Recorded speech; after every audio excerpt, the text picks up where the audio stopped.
all the OT levels. But what I see now it ain't a joke for me when you start talking about this. This is the bad stuff.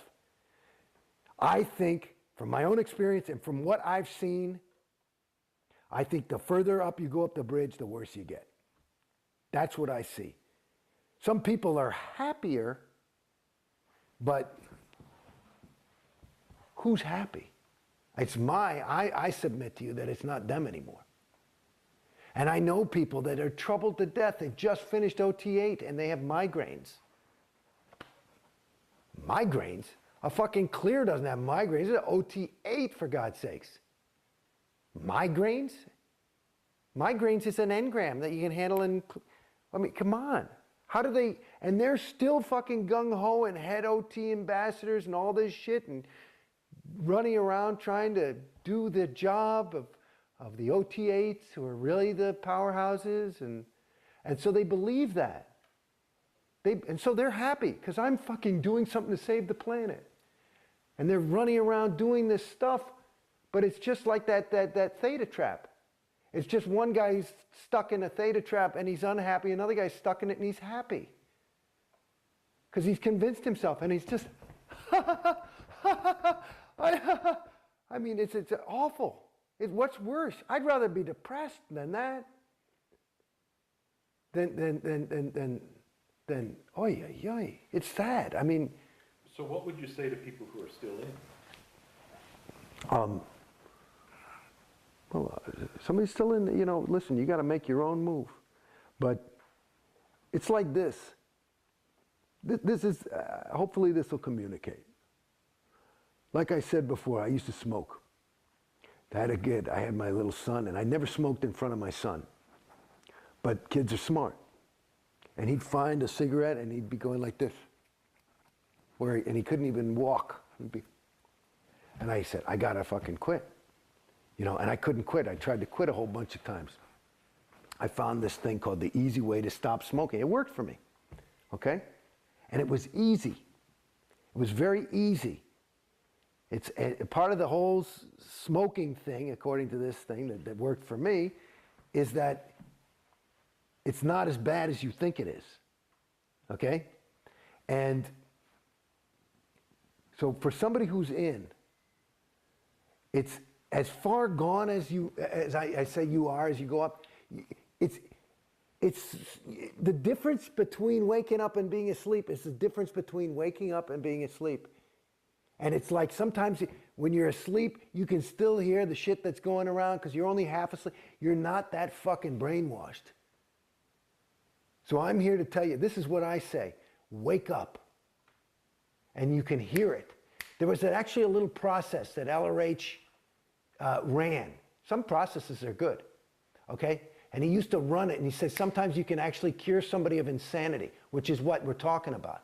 And the command is in tone 40, which means with any possibility of there being the communication not arriving and making the effect intended, is saying to the person, the insane person who's, I'm talking about a fucking, David Berkowitz, and here's the only command, come up to present time. Come up to present time. Because you're not there. And guess what? You are there. So, come on. Hello? Right now. There you are. There you are. That's what I say to that person. There you are. That guy. That guy. That guy right there. Not what you're thinking. Fuck what you're thinking. Hello, right there. There it is. And it's a no-brainer. So it's not that hard. It's like it really isn't. Me, I got out. I mean, it was a slow process, but I know that most of it. Here's what I'll tell you something. This is what I fucking know. I realize when you're doubting, you already know. You're just looking for a bunch, because you're stuck in a world of data. You're looking for data to make it so you can overweigh this data. And guess what? It's not about data. It's about you. I mean, which is exactly what Scientology says. This is because there's the irony. It's about you. It's not about any fucking data. There's no There's nothing to figure out because you already know. You already know. Beside the fact that all these fucking claims, here's just a thing, if you have just a little thing. All these claims, how about a little bit of fucking evidence? How about some fucking evidence? I'm not talking about prove to me there's God. I mean, it's just some pretty fucking sweeping things of like, well, you have to take responsibility for, salvaging beings. Like this whole Xeno thing is insane. You know what I mean? Do people believe it? Why? Because LRH said it. Just like I was talking about the Sykes. There's no fucking evidence. It's just chatter about nothing. Then no fucking evidence. And they call it Scientology. Like it's got some fucking hypothesis and some fucking if then and here's the proof and this is it and there it is. And the fucking thing. And that's the other thing that I realized that listening to all those fucking congresses. This motherfucker, listen, if you're doing some Scientology, some science, you got to have a bunch of fucking people and you test the fucking thing. What did he do it on? 3 fucking of his friends? Wait, that's it. You're clear now. Okay, let's have a Congress. Because it worked. You changed the wording from come up to present time to come up to present time. And that's a Congress. And it worked on, Joe. So yeah, go try that. And they fucking have these audits. I mean, it's insane. I think he believed it some of the time. You know what I mean? So what would you say to current management? Well, if you're, I don't get it. That's what, I don't get it. The ones who are like, I don't get it. The lower level people like that I know in the Sea Org, like, Dave Pettit and stuff like that. Like Dave, I can talk to Dave right now. Dave, you got to justify, you fucking know. That I know, that you know. And if either you're a liar and you're, really evil and just want to get up on top and somehow win the thing, which I doubt, but it's possible. But the other side of it, you know. And it's not just my fucking story, and you know that too. So you know. And so I would imagine, these people that are, you get so justified and that, like when you get into a group, I would imagine that they have their own little group. And in my opinion, just to use more of that nomenclature from Scientology, another way to say is that the further up the bridge you get and the further up the Sea Org you get, the more PTS you get. And that you think that PTS is, I'm feeling shitty, or I've got a cold, or I broke my leg, right?